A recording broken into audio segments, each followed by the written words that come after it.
wa atbi sayyi'atal hasanata tamhuha khaliqin nasa bi khuluqin hasan. Wa ba'd.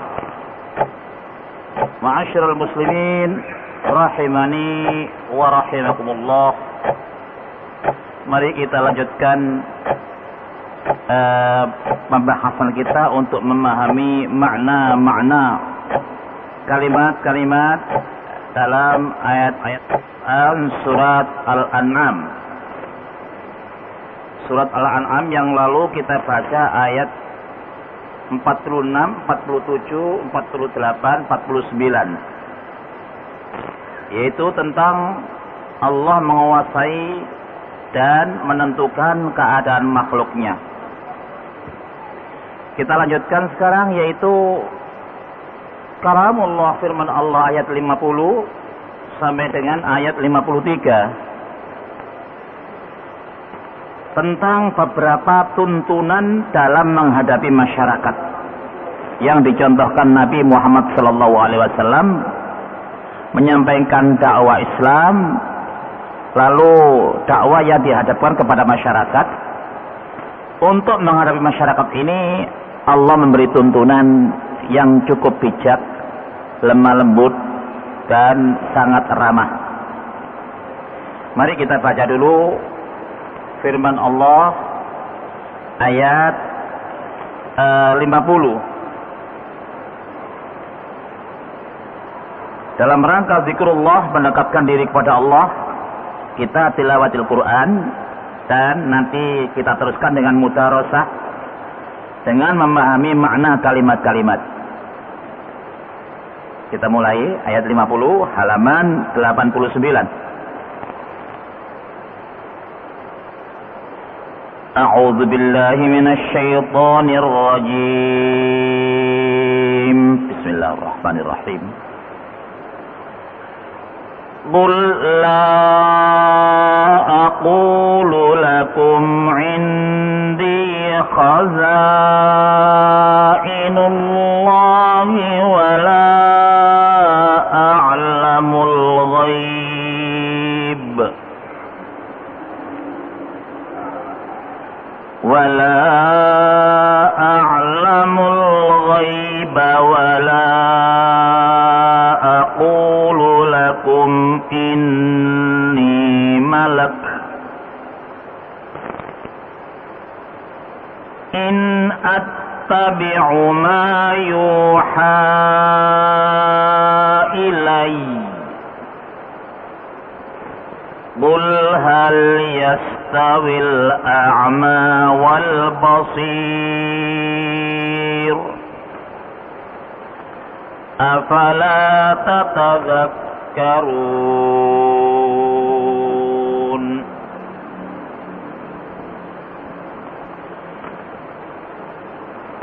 وأنذر به الذين يخافون أن يحشروا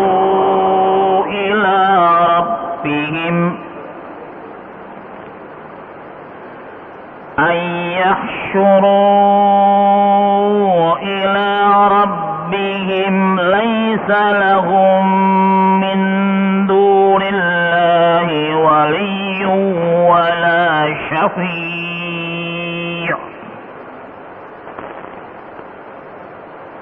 ولا شفيع لهم يتقون.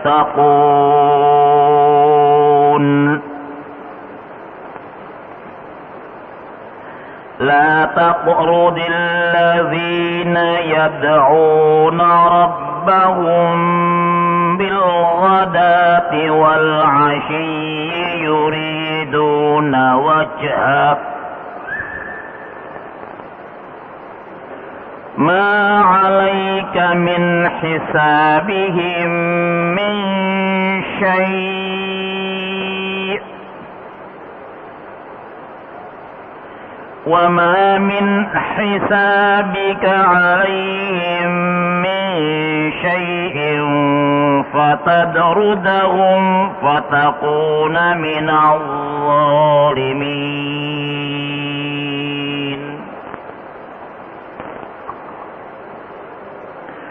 وكذلك فتنا بعضهم ببعض ليقولوا أهؤلاء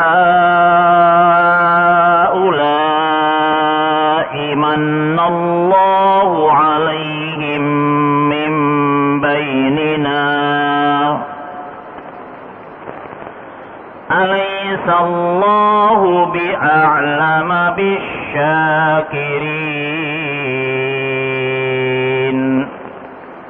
صدق الله العظيم.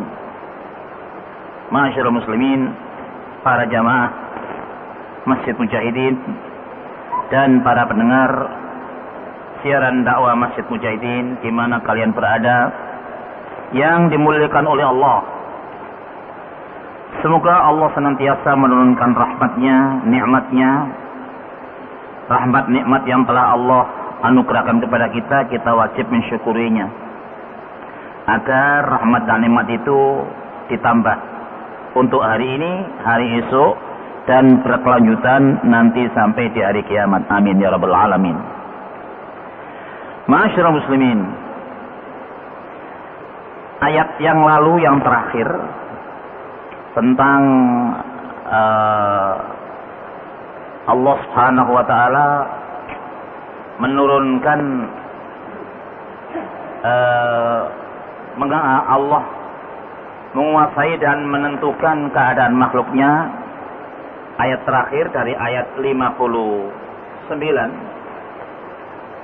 Ayat 59 sebelum 50, Pak. Itu Allah berfirman, "Walladzina kazzabu biayatina yamassuhumul 'adzabu bima kanu yafsukun." Walladzina kazzabu biayatina, dan mereka yang atau orang-orang yang kazzabu biayatina, mendustakan ayat-ayat kami. Ayat di sini yaitu ayat yang tertulis yang mengandung hukum-hukum perintah dan larangan, dan mengandung kisah-kisah dan mengandung bab-bab yang lain. Siapa yang mendustakannya? Yamassuhumul 'adzab, Allah akan mencicipkan mereka. Allah akan memberi rasa terhadap mereka. Rasa apa? Al-'adzab, yaitu siksa Allah. Bima kanu yafsukun, dari akibat yang mereka lakukan fasik. Fasik ini dosa-dosa kecil tapi banyak, Pak. Jadi dosa kecil itu kalau banyak ya lama-lama jadi besar. Oleh karena itu kewajiban seorang yang berbuat maksiat segera kembali kepada Allah, tobat dan berniat tidak mengulangi lagi, dan kecewa atas perbuatan yang telah mereka lakukan dalam rangka maksiat kepada Allah. Wal'iyadzubillah. Itu ayat terakhir 49. Lalu kita menginjak ayat 50 tentang beberapa tuntunan dalam menghadapi masyarakat. Kita ini selalu berhadapan dengan masyarakat, Pak. Manusia normalnya tidak menyendiri. Manusia itu secara normal harus bergaul, dimulai dari rumah tangga dengan rumah tangga yang lain. Dalam arti rumah tangga kecil, rumah tangga besar, beberapa rumah tangga menjadi satu lingkungan, baik lingkungan kecil maupun lingkungan besar. Ini kita senantiasa berhadapan dengan orang lain yang disebut masyarakat. Di dalam menyampaikan dakwah, yaitu risalah ilahiyah yang intinya adalah iman tauhid dan menjalankan perintah-perintahnya, tunduk, takut, serta mengharap kepadanya. Ini masyarakat diajak dengan lemah lembut, dengan sopan, dan tidak memaksa. Namun kalau Islam itu sudah mempunyai kekuatan, lalu Islam itu dilecehkan, kita wajib mempertahankan keagungan agama kita, agama Islam yang dinamakan jihad fi sabilillah. Kalau tidak ada tantangan, ya kita terus berdakwah. Ini begitu. Bagaimana sikap Nabi kepada masyarakat? Qul, ayat 50. Katakanlah, siapa yang disuruh mengatakan ini? Yaitu Muhammad Rasulullah sallallahu alaihi wasallam. Qul, maturo Muhammad, maturlah kepada masyarakat. La aqulu lakum, la aqul, aku tidak berkata, atau bisa diartikan aku tidak pernah berkata. Lakum, buat kamu, indi khazainullah, ada padaku, aku punya khazainullah. Khazain itu jamak dari khazinah, Pak. Artinya perbendaraan, yaitu kekayaan. Katakanlah kepada kamu, kepada mereka ya, la aqulu lakum, aku tidak berkata kepada kamu bahwa aku mempunyai perbendaraan Allah. Sebab apa yang dihadapi oleh Nabi sallallahu alaihi wasallam? Kafir musyrik Quraisy itu menganggap kalau orang miskin itu tidak pantas memberi petunjuk-petunjuk itu. Aku ini orang kaya loh, kok kamu tidak punya apa-apa, berani-berani memberi petunjuk kepada saya, mengajak kepada saya, bahkan engkau menyuruh aku meninggalkan berhala-berhala kami. Jadi Nabi SAW disuruh mengakui keadaan dirinya apa adanya. Aku bukan orang kaya, dan saya tidak punya perbendaraan Allah yang Allah turunkan untuk semua makhluk, khususnya manusia yang ada di permukaan bumi ini. Artinya aku ini bukan orang kaya, dan aku tidak memiliki perbendaraan Allah. Kekayaan Allah itu tidak aku miliki. Yang pertama, disuruh mengatakan bahwa saya tidak memiliki perbendaraan Allah. Kekayaan yang Allah berikan kepada manusia itu tidak diberikan kepada saya semuanya, enggak. Dan aku tidak memiliki itu semua. Yang kedua, wala a'lamul ghaiba, wala a'lamu alima ya'lamu ana a'lamu. Saya tidak mengetahui al-ghaiba, yang gaib. Nabi disuruh Allah mengaku kepada masyarakat, aku ini tidak tahu yang gaib. Kok dukun-dukun itu kumawani weruh barang gaib. Jadi kalau ada manusia yang mengetahui barang gaib, itu maha dusta, Pak. Dusta amat besar. Wala ya'lamul ghaiba illallah, tidak ada yang mengetahui yang gaib kecuali hanya Allah. Malaikat sebagai utusan seperti Jibril, para rasul manusia yang diutus oleh Allah, yang diridhoi oleh Allah, kadang-kadang diberi petunjuk tentang ayat tentang yang gaib ini, tapi tidak semuanya. Selain para rasul tidak, Pak. Tidak diberitahu masalah-masalah yang gaib ini. Ada yang katanya melalui mimpi. Kalau orang mimpi melihat orang yang sudah mati, apa itu mengetahui barang gaib? Mimpi itu bukan pengetahuan, Pak. Ini. Jadi kalau ada orang mengaku atau sok tahu barang gaib, misalnya di pojok kampung itu ada jin besar. Oleh karena itu anak-anakmu jangan main-main di sana. Nanti kalau mereka marah, anakmu sakit nanti. Lho iki jare wong Jawa ETC. Siapa yang beritahu di sana ada jin besar itu siapa?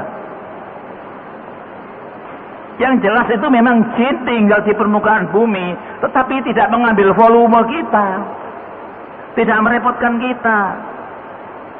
Kita tidak melihat mereka, justru mereka yang melihat kita. Itu sunnatullah yang berlaku di alam ini, Pak. Jadi yang pertama, Nabi disuruh mengaku, aku tidak punya perbendaharaan Allah. Artinya aku tidak banyak kekayaan. Dan bahkan kemarin yang disampaikan oleh Rasulullah, detik-detik akhir kehidupan Rasulullah tidak meninggalkan apa-apa. Punya hanya beberapa dinar, itu sebelum beliau wafat pesan. Jangan sampai ada tertinggal di rumah ini, semuanya infakkan, sedekahkan. Kemarin kan diterangkan begitu, Pak ya. Jadi Nabi itu memang tidak memiliki kekayaan sebagaimana layaknya orang-orang kaya di zaman beliau, yaitu orang-orang kafir Quraisy Makkah. Yang kedua, katakan wala a'lamul ghaiba, aku tidak tahu yang gaib. Andai kata Nabi tahu yang gaib itu sebagian seperti ketika beliau Isra Mi'raj, itu oleh Allah diperlihatkan sebagian alam gaib. Sebagian itu ya kecil, Pak. Tidak semuanya. Di sini. Yang ketiga, Nabi disuruh matur kepada masyarakat, wala aqulu lakum inni malak. Aku tidak berkata, atau bisa diartikan aku tidak pernah mengatakan lakum kepada kamu, inni malak, aku ini malaikat. Sebab orang-orang kafir musyrik Quraisy itu pernah minta kepada Nabi, aku percaya kepadamu kalau engkau didampingi malaikat, atau kamu dijadikan malaikat. Lu manusia biasa, tidak lebih luhur dari kami. Bagaimana aku disuruh percaya? Nah, malah Allah menyuruh mengatakan, aku ini tidak pernah berkata kepadamu bahwa aku ini malaikat. Malaikat itu kan lain dengan manusia, Pak. Wal malakul ladzi bila abin wa la aklala syarban wala naumul lahum. Ini pelajaran tauhid pemula, Pak, tentang malaikat. Itu ada lagunya, Pak, itu, Pak. Wal malakul ladzi bila abin wa la aklala syarban wala naumul lahum. Nah, anak-anak kecil diajar gitu mesti hafal, ada lagunya begitu. Oleh karena itu lagu kalau digunakan untuk sarana mempercepat hafalan dan awet hafalan untuk anak kecil itu perlu, Pak. Ini malaikat itu tidak pakai bapak, tidak pakai ayah, tidak pakai bapak, tidak pakai ibu. Wal malakul ladzi bila abin wa la aklala syarban, malaikat itu tidak usah minum, tidak usah makan. Wala naum, dan malaikat hati tidur. Sedang kita ya makan, ya minum, ya ada bapak, ada ibu, dan kita tidur, kita bangun. Lain. Aku ini manusia. Inni ana basyarun mislukum. Di dalam ayat yang lain, aku ini manusia seperti kamu. Kau makan, aku juga makan. Ya. Kau minum, aku juga minum. Kau nikah, aku juga nikah. Ini. Jadi Nabi ini disuruh tawadhu, Pak. Jadi manusia di dalam bergaul antar masyarakat itu disuruh rendah diri, jangan rendah hati, Pak. Rendah hati, jangan rendah diri. Rendah hati itu tawadhu. At-tawadhu 'alal mutawadhi shadaqah. Tawadhu, rendah hati kepada orang yang rendah hati itu termasuk sedekah. Tetapi orang tidak boleh rendah hati kepada orang yang sombong. Kalau orang yang sombong lalu rendah hati, kita nanti diinjak. Tapi Rasul Shallallahu Alaihi Wasallam secara umum, manusia itu sebelum menerima dakwah dianggap mau menerima dakwah. Soal menolak atau tidak itu urusan mereka. Jadi Nabi menyampaikan dakwah dengan rendah hati. Ini. Jadi 3 hal ini oleh Allah Subhanahu wa taala Nabi disuruh menyatakan kepada masyarakat bahwa Nabi tidak punya perbenaran Allah, tidak punya kekayaan yang dimiliki oleh Allah. Yang kedua, aku ini tidak tahu yang gaib. Aku ini bukan malaikat.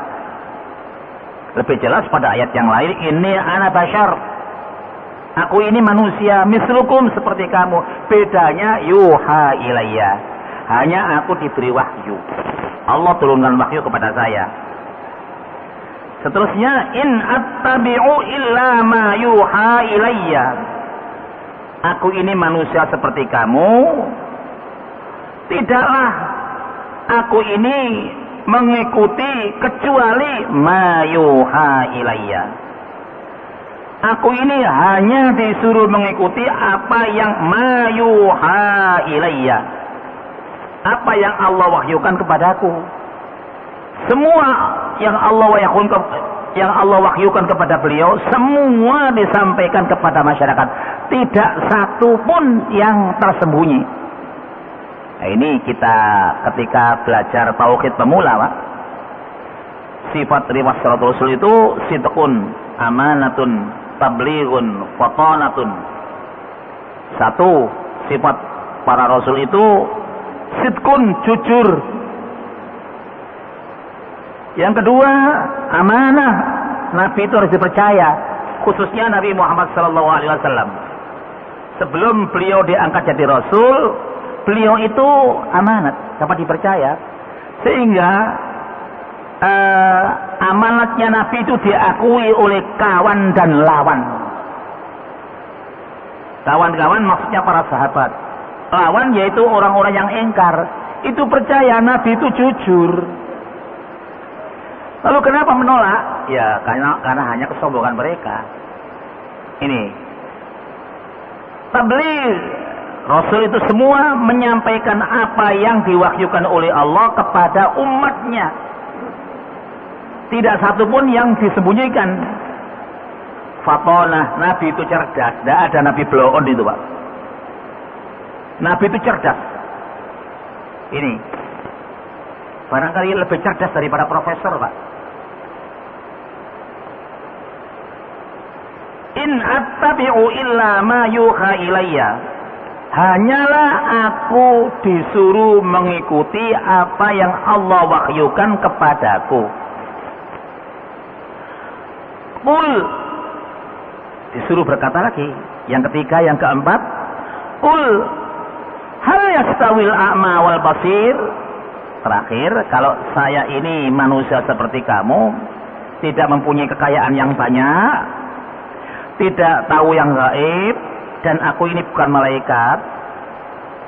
Aku ini cuma disuruh mengikuti apa yang Allah telah wahyukan kepadaku. Setelah begitu, disuruh mengatakan kepada kaumnya, hal yastawil a'ma wal basir. Wahai Muhammad, berkatalah kepada mereka, hal yastawi, apakah sama al-a'ma wal basir, orang yang buta dan orang yang melihat? Ya jelas, Pak, secara fisik orang yang buta tidak melihat lingkungan. Ini adapun mata hatinya bisa mengetahui itu karena berpikir, Pak, ya. Wal basir, dan orang melihat. Kalau orang basir seperti kita ini, ya dapat melihat lingkungan, kiri, kanan, muka, belakang. Kecuali kalau memejamkan mata. Kecuali kalau tidak ada cahaya, tidak bisa melihat. Itu memang sifat penglihatan, mesti butuh cahaya. Ini. Sedangkan Allah melihat, tidak butuh cahaya, tidak butuh waktu, tidak butuh lingkungan. Semuanya dilihat oleh Allah Subhanahu wa taala. Apakah orang yang buta sama dengan orang yang melihat? Ini ada makna yang lebih dalam, Pak. Orang yang buta itu ditujukan kepada orang yang kafir, melihat, mengakui kenyataan benar, tapi mereka dustakan. Mereka itu seperti orang buta. Jadi orang yang kafir, yang mendustakan ayat-ayat Allah itu, ditasbihkan oleh Allah seperti orang buta. Ada lagi Pak, orang yang kafir, orang yang menerima dakwah tapi mengingkarinya, mendustakannya, itu ditasbihkan seperti orang mati. Muhammad, kalau mereka itu sudah menolak dan mereka itu mendustakan kamu, kamu tidak akan bisa menyampaikan apapun kepada mereka sebagaimana kamu tidak bisa menyampaikan kepada orang mati. Nah, orang mati itu kan tidak bisa diajar Pak. Orang yang akan mati mungkin bahkan disuruh mengajarkan kalimat tauhid la ilaha illallah.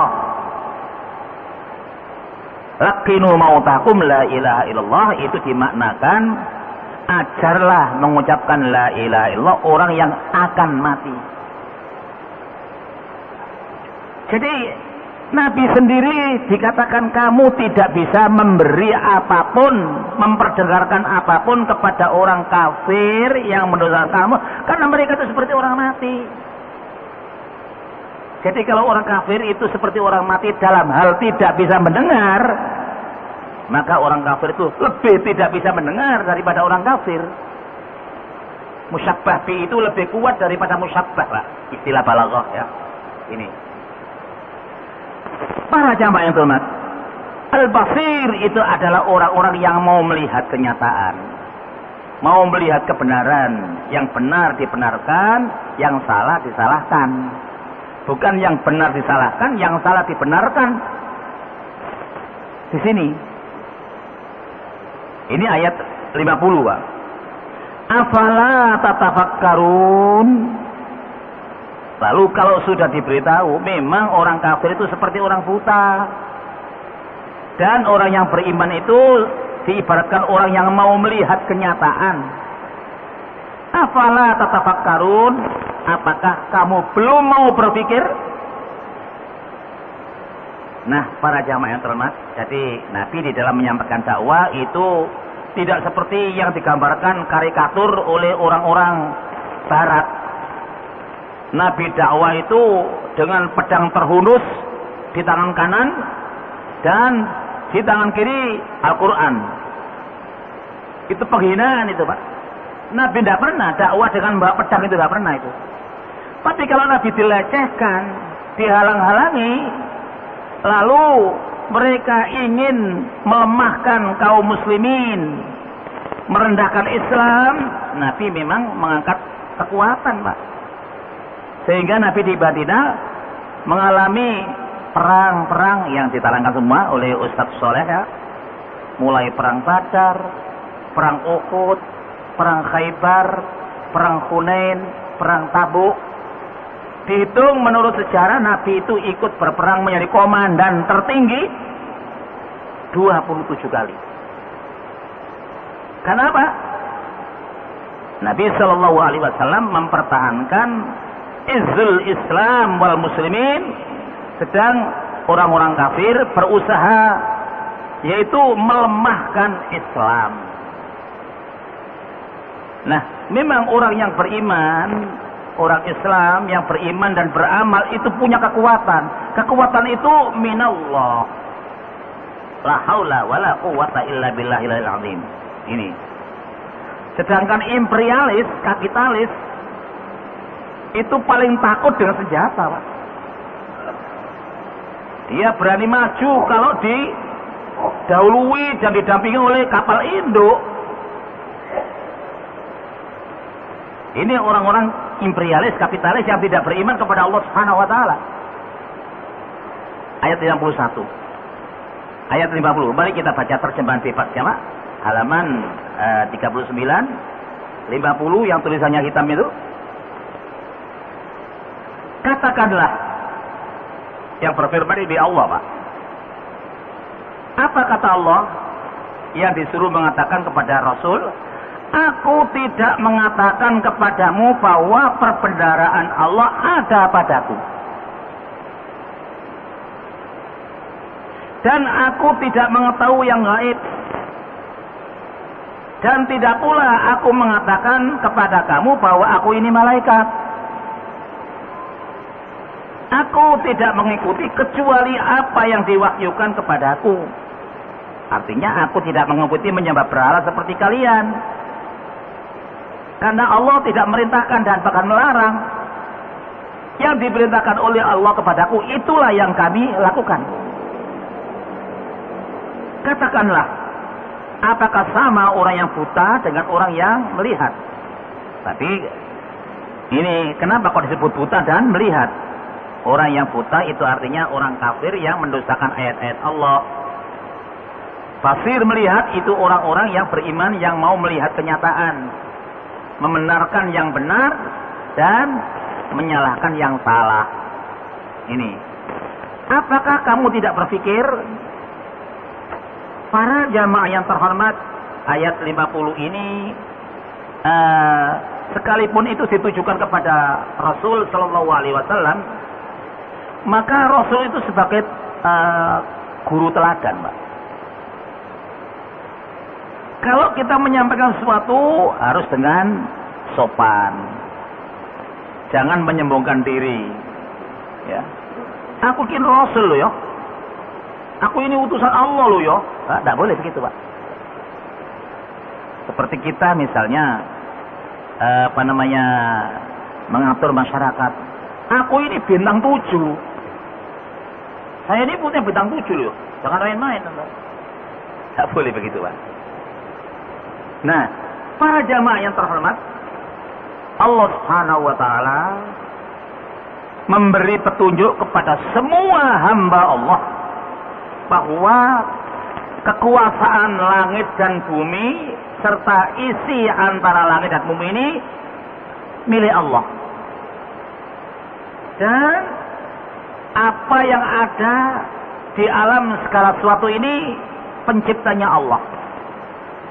Itulah firman Allah di dalam surat Al-Baqarah ayat 255. Walillahi mulkus samawati wal ardi wa ma fihinna.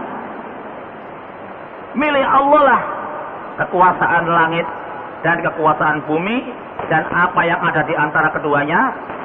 Wa huwa ala kulli syai'in qadir, dan Dia adalah maha kuasa atas segala sesuatu. Jadi yang memiliki segala-galanya itu hanya Allah. Kalau kita ini andai kata memiliki atas pemberian Allah dan tidak banyak, sebagian. Ini. Para jamaah yang terhormat, ayat berikutnya yaitu ayat 51. Allah Subhanahu wa taala berfirman, terusnya Pak. Wa anzir, halaman 90.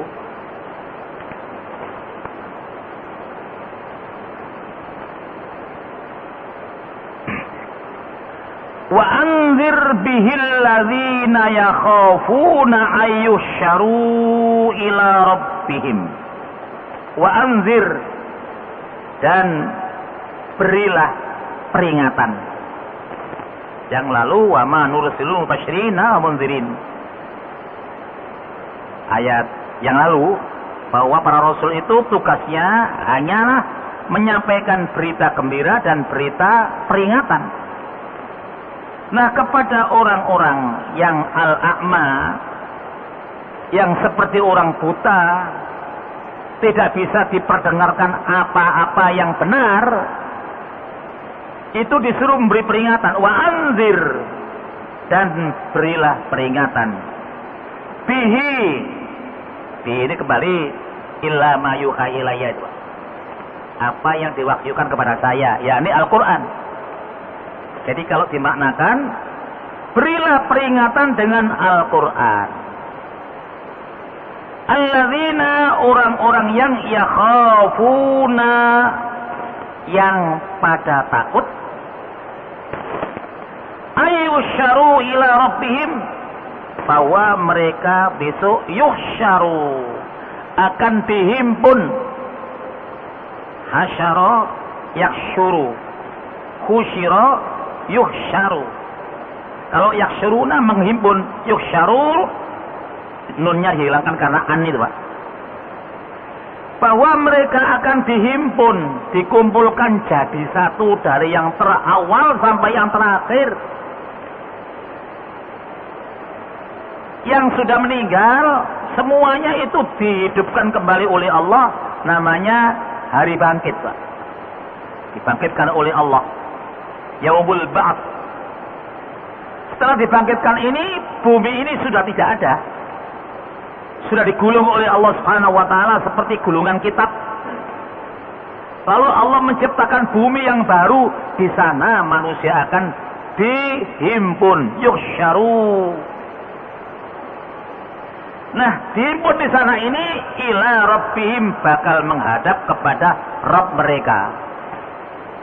Laisa lahum, tidak ada lahum buat mereka min dunihi, dari selain dia, waliyun, pemimpin, pelindung, wala syafi, dan tidak seorang pun menjadi penolong, la'allahum yattaqun, semoga mereka menjadi bertakwa kepada Allah, supaya manut kepada Allah sebagai khalik dan manusia sebagai makhluk.